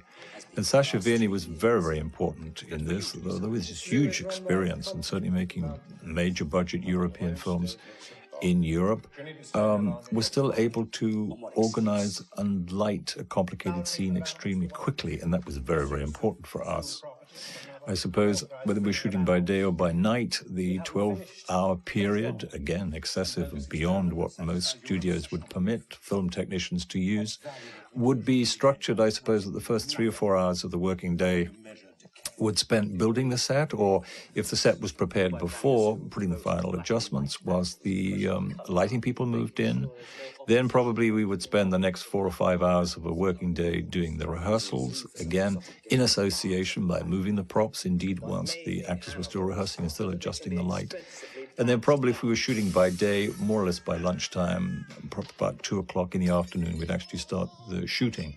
So a working day was probably divided into 2 parts, the first 4 or 5 hours in designing and lighting the set, and then the last 4 or 5 hours, or maybe even longer, concentrating much more upon the acting and getting the actual imagery onto celluloid. We're now in a sort of hospital situation again, and after cohabitation between the twins and our heroine, she has produced progeny, and of course, in terms of the fictional organization of the film, she herself has to produce twins. And these, of course, are rather remarkable and probably very unlikely situation. These are now twins of twins. Twins of twins, even written down or spoken, obviously indicate the ultimate in continuing symmetry and cloning and reproduction of the whole notion of two-ness and two-ness and two-ness going on forever. Again, the makeup department has done their best to make sure that the twins are beginning to look more and more and more alike. Tired. So here we have the actual rather interesting image of twins holding twins. This was filmed again, I think, in Dordrecht, and you can see, or you could have seen just then, a passing boat on a canal. Again, it seems really extraordinary to go to such lengths to find the exact right location to reproduce reality when, again, with modern methods, this could be created so artificially in a post-production studio. Mind us working at Lascargo? What are you doing? So finally, in plot terms, the twins, now looking incredibly alike, or as like as indeed it's possible to make two actors playing twins, have arrived in Arc-en-Ciel, the Garden of Eden, and they brought their own private zoo with them. And there's a general preparation now for the ultimate experiment, when they will decide rather dramatically to film their own death and their own decay. I must mark the back of your hand, I think, to make sure you've paid. Whatever for? Now you look so alike, I can't tell the difference between you anymore.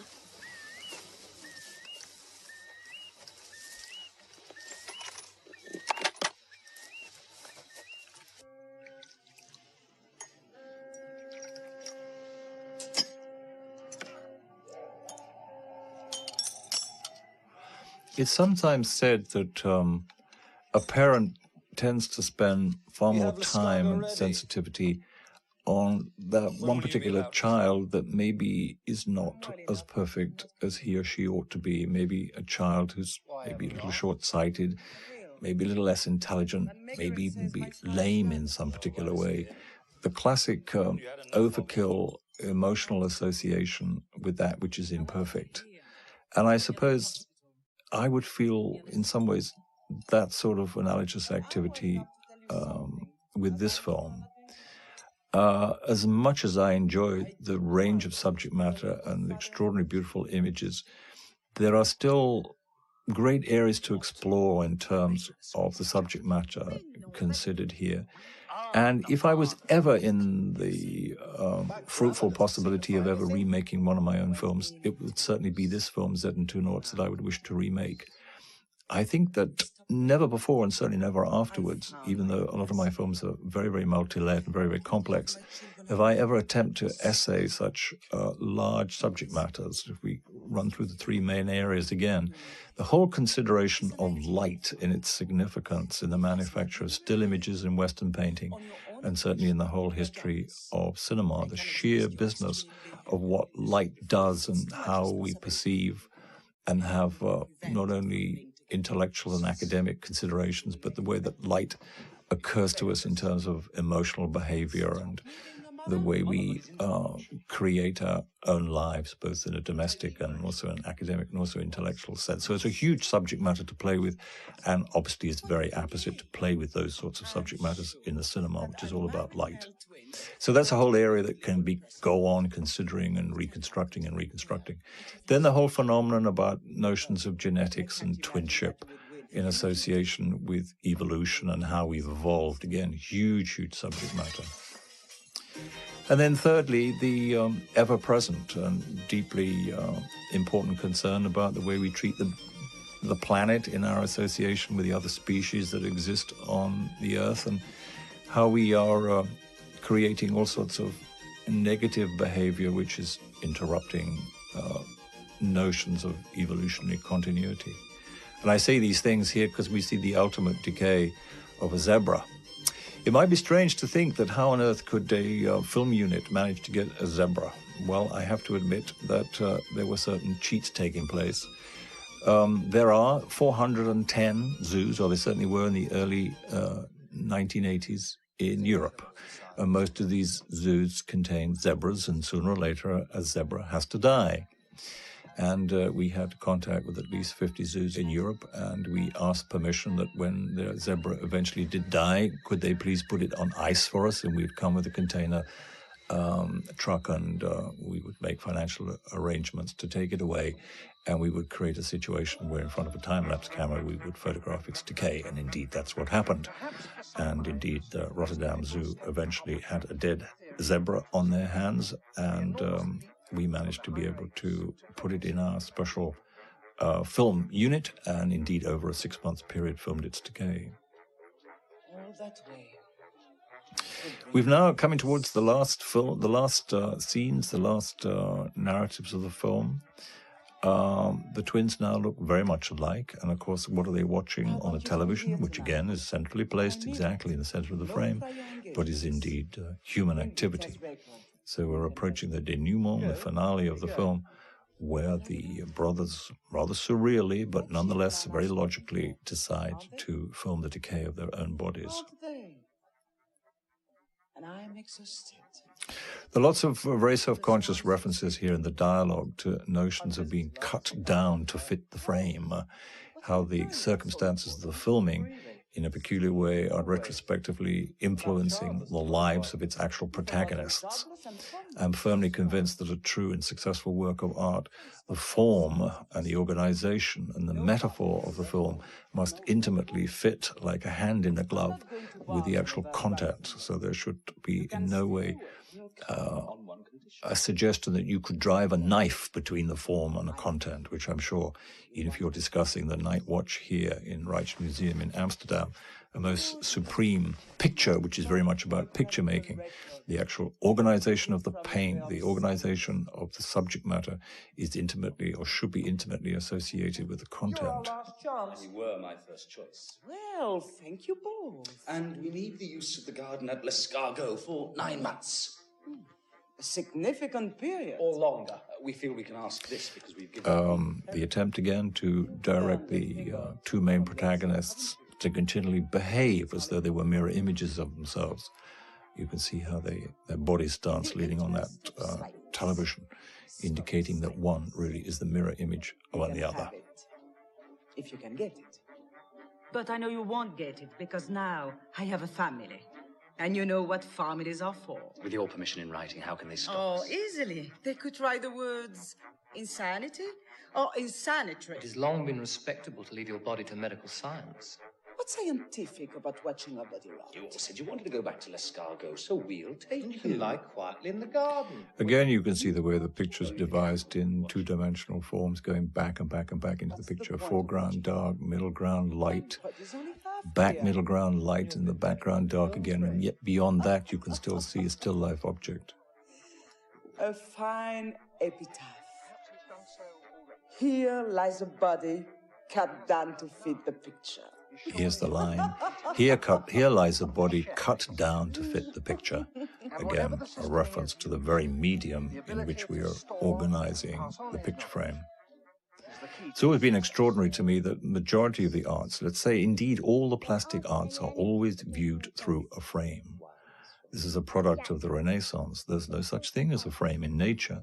Why have we devised to see ballet, dance, pictures, photographs, cinema, theater, and now television, all within the confines of a parallelogram, a rectangle with 4 right angles? It's the way that we perceive all the plastic arts. It's a device, it's a construction. Why have we arrived at this? It's not really necessary.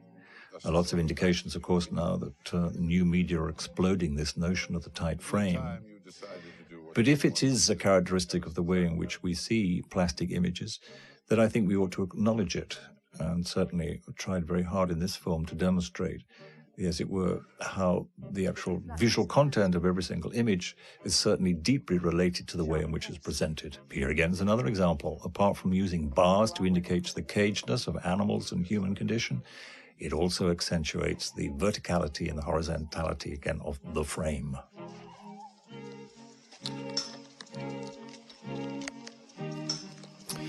All this sort of indelicate and slightly perverse concern about bestiality is now about to take place, and one of the great ambitions of the zoo prostitute is to cohabit with a zebra, and now she has finally been given permission to go into the zebra enclosure. It is obviously left to the human imagination of what exactly is now about to happen, but we could say that the zebra woman is finally related to her zebras. You can see again, perversely, we have written the word zoo backwards, which again, though the E on the end of ooze, if you're thinking of the English language, is hidden, a notion again of ideas of going back to the primeval ooze.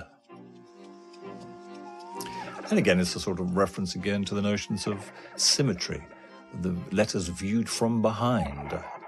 After all, if you create letters like that, someone somewhere is actually going to see and read the word in that particular fashion. The two zoos, again, referring to those names, Oswald and Oliver, but also looking like a pair of spectacles, too, in a strange way. And spectacles, of course, are all about sight, and that is what you're looking at. You are seeing a product which is made for your sight. Here we go.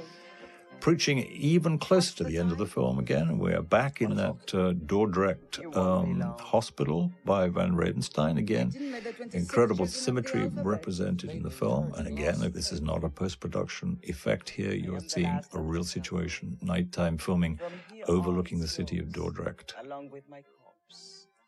Don't worry. The papers are signed and sealed. If you are the last, then we are already finished.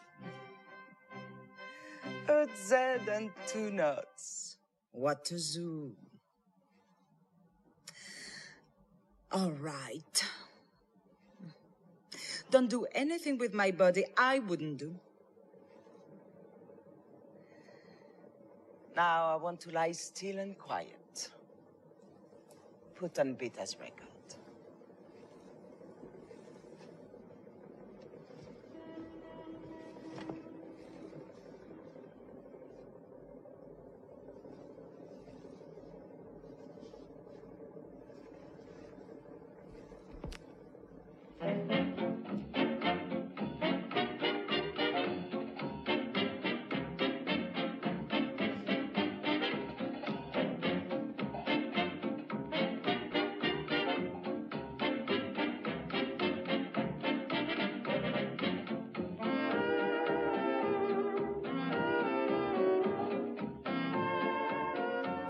If you make great plans to concentrate on symmetry, whereby the composition bisects the corners and is exactly organized to try and celebrate the metaphors you wish to characterize, you do rely to a certain extent upon good projection. Projection used to be considered once upon a time as a great art. Now with the construction of cinemas, where maybe one projectionist looks after about 20 screens, and also with the way in which most domestic television sets are organized, which for reasons of expediency not necessarily are aligned as perfectly as they could, you're up against, I suppose, a deeply imperfect art. This has always been a great sense of frustration to me that if I do compose in the way that, for example, a Mondrian would compose, where every single centimeter is of significance, that the actual projection art in terms of television and cinema being so inaccurate, if you like, and being so unstandardized, can you imagine that somebody so keen to make these perfect compositions has a great sense of frustration? Skin pales and becomes stiff. I suppose the answer to that is to make your own frame, but again, that creates all sorts of difficulties related to distribution, and indeed the idea that people watching a television set which has a black frame around it might actually, in some ways, quite legitimately complain that all their picture space is not fully accounted for. The production of cinemascope imagery on television sets can often be very, very frustrating because they have to be what is called letterbox, to have a large strip of black at the top and the bottom of the picture. That, of course, can be used in perverse ways to indicate a certain sort of cinema snobbishness. When you see a cinemascope picture, it somehow indicates bigger budgets and more expense, and therefore, in some peculiar way, more flattery to the audience. And these conventions sort of grow up over all sorts of long periods of time with different attitudes towards cinema making. But cinema making now, this present time, is in such an enormous state of flux because very, very few people actually now make what could be described as celluloid films. And the whole business of the huge digital revolution and the use of tape has thrown all these sorts of ideas and snobisms and cultural values of cinema into all sorts of extraordinary new areas. You can see in this composition, again, the in-depth consideration of AB light. There's an interesting little device. The shadow of the man on the wall is now split asunder, so that in a sense the twins have been kept apart. And again, it's a Sacha Vierney cinema trick. the actual shadow is created entirely artificially and doesn't really relate to any actual personages in the frame. We're now entering the last sequence, the denouement that happens in the Garden of Heavenly Delights. We're now at Arc-en-Ciel, we're now at the Garden of Eden, we're now in paradise.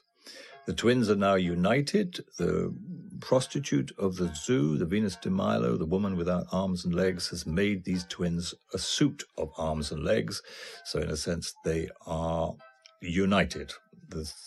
The camera is now looking at the twins to imagine that there's one person. We've hidden one person behind the other, lit it in such a fashion that just for maybe several seconds there, you imagine that one person has become two. They're walking again back to reprising the imagery of the zebra fence, black and white stripes, and they've made for themselves a particular little biological theater where they will undress and lay down in front of a camera and present their own bodies for the ultimate human experiment of creating their own death and ultimately their own human decay.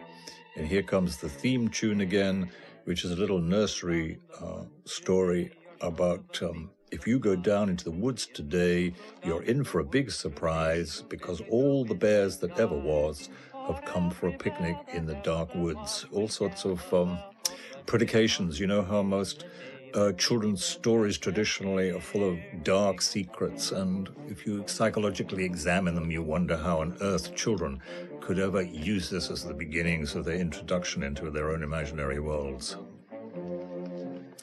So the twins, Oswald and Oliver, forever now unified, undress and lay down on an Edward Muybridge squared-up board in classical tradition in their paradise. So all the ideas are now joining together for the final denouement. They've decided to use a lethal injection to create their own death. So the whole plot and story and narrative, which started with the traumatic event of the deaths of their wives in an accidental car crash, which they have tried through their own education, background, and cultural baggage to understand, in a sense like so many human experiments, is doomed to fail. Though they still have the possible imagination that the filming with a stop-motion camera of their own decay will throw up some possible understanding of the human predicament in regards to the death of their wives and their own personal grief in animal behaviorism. But of course, it's a bit hypothetical who indeed will see this film in order to garner the information, because they themselves will be dead.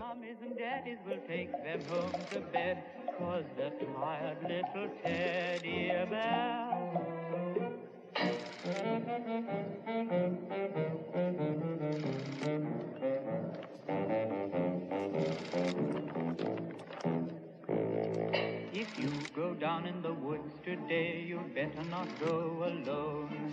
It's lovely down in the woods today, but safer to stay at home. For every bear that This ever floor's hard. will gather there for certain, because today's the day the teddy bears have their picnic.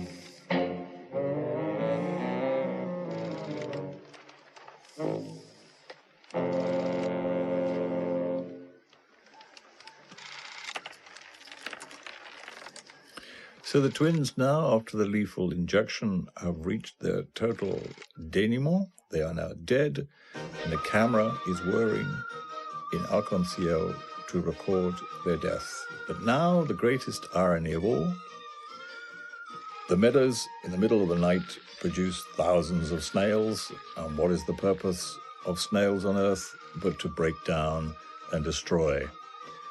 And the snails begin to climb all over the photographic equipment and ultimately create a circumstance that the whole baleful experiment collapses. Huge human mockery. However we attempt to try and understand the human predicament, you may be sure that the fates will intervene and destroy our intentions.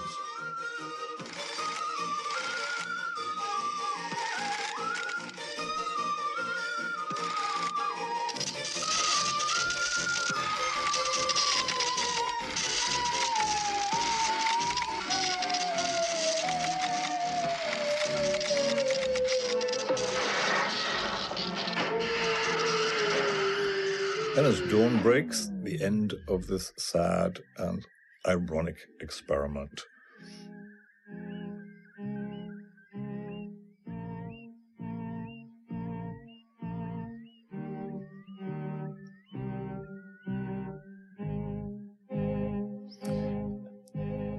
The sad, bittersweet music of this funeral march by Michael Nyman finally brings the film to an end, as indeed created at the beginning of the film. So the film, in a sense, has a symmetrical musical organization.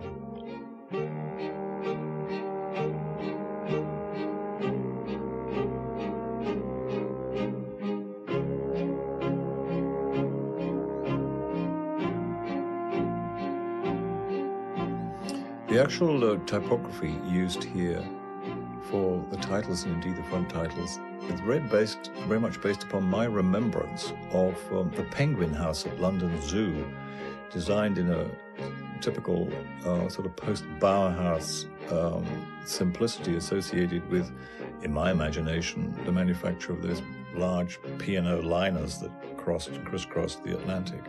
So there's a very personal association of a personal childhood memory, because certainly I'm old enough of a generation that visiting to the zoo on a Sunday afternoon was a very regular occurrence. Even our attitudes towards zoos has changed. They're now very largely regarded as uncreditable or discretionable. Zoos, I suppose, in association with our attitudes towards ecological matters, have now become places of great equivocation. So in a sense, the film represents, I suppose, the demise of the great age and the notion of the great age of the zoo.